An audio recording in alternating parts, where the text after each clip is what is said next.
Alors, il y a un autre élément très important dans notre guerre au phosphate, c'est l'aménagement des rives.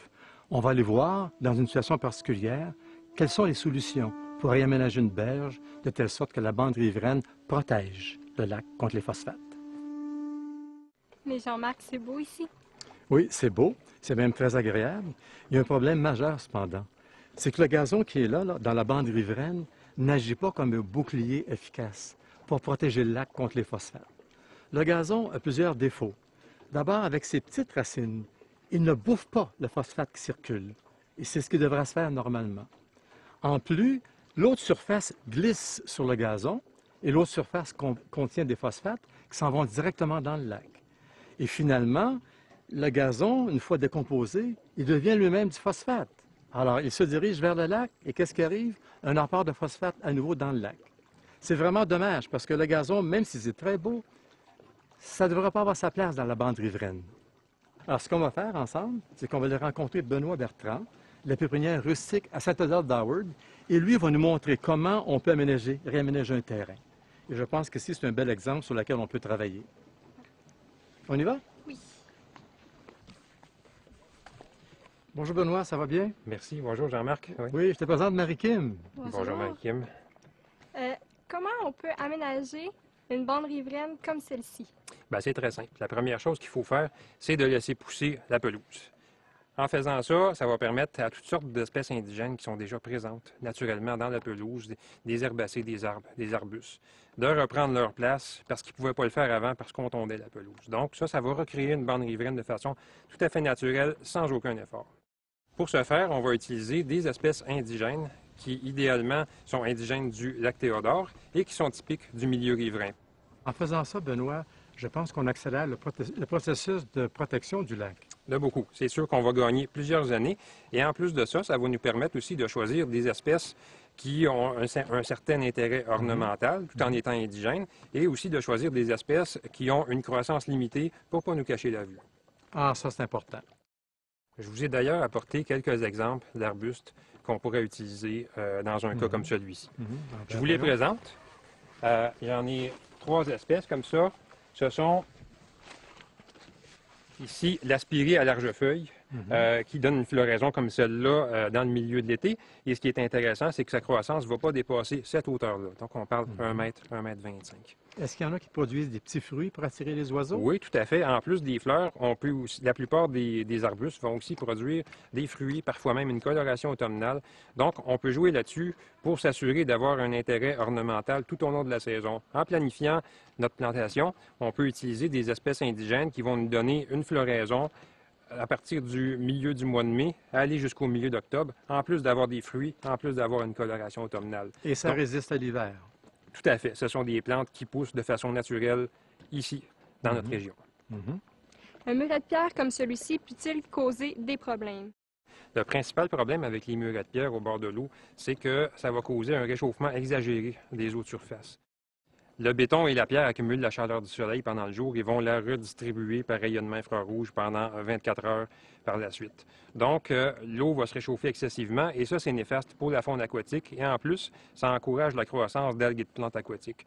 Donc, on va, avec de la végétation, tenter de cacher ce muret-là. Évidemment, il ne faut pas les défaire parce qu'on créerait plus de dommages que d'autres choses. On va tout simplement planter de la vigne par-dessus le muret qui va retomber au-dessus du muret et qui va créer un ombrage, un genre de parasol pour ce muret-là.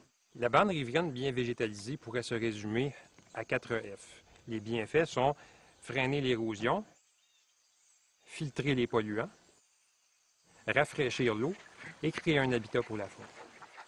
Donc, la technique, c'est qu'on les plante et on les regarde pousser. Il n'y a aucune autre intervention à faire là-dedans. Et puis, c'est aussi facile que ça. C'est pas mal mon genre. On sait déjà, Marie-Kim, qu'il est défendu d'épandre des pesticides sur l'ensemble du territoire de Valmorin. Quant aux fertilisants, qu'ils soient naturels ou synthétiques, ils contiennent un fort pourcentage de phosphate et sont tout aussi néfastes pour nos lacs.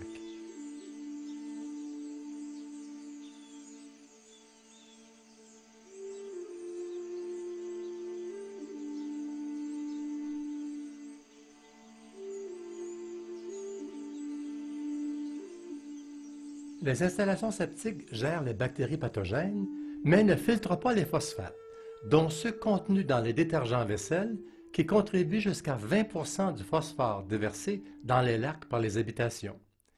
Les gouvernements devraient légiférer bientôt à cet effet. En attendant, on trouve partout sur le marché une grande variété de produits sans phosphate. Prenons les devants et cessons dès maintenant de laver nos lacs au phosphate. Il y a plusieurs moyens bien sournois de polluer le lac à nous. En se lavant dans le lac, en laissant évacuer l'eau savonneuse du lavage du véhicule vers le lac, en épandant les cendres du foyer dans un cours d'eau, en nourrissant les canards et bien sûr en vidant sa piscine vers le lac. Chaque lac devrait avoir son médecin de famille, c'est vous et c'est nous. Nous sommes tous responsables de surveiller l'évolution du lac à nous. Participons aux programmes qui existent déjà, comme le réseau de surveillance volontaire des lacs, le projet Bleu Laurentide du Creux Laurentide, les projets de Brinard ou toute autre forme souhaitable d'analyse de l'eau des lacs. C'est en s'impliquant avec l'Association de protection de notre lac, en accord avec le CCE, que nous pouvons être le plus efficaces. Supportons-les activement. Nous investissons beaucoup d'argent en asphalte pour nos rues. C'est correct. On devrait cependant s'assurer qu'un montant d'argent soit consacré à la protection de nos cours d'eau, car ils sont beaucoup plus fragiles.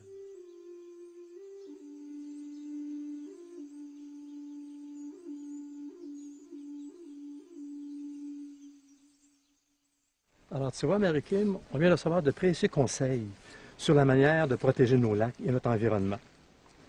Je pense qu'à partir de là, nous, comme citoyens, on devrait s'engager dans cette bataille-là. Et quand je dis nous, comme citoyens, là, je pense à toi et moi d'abord. Je pense également aux riverains et aux non-riverains qui sont aussi concernés.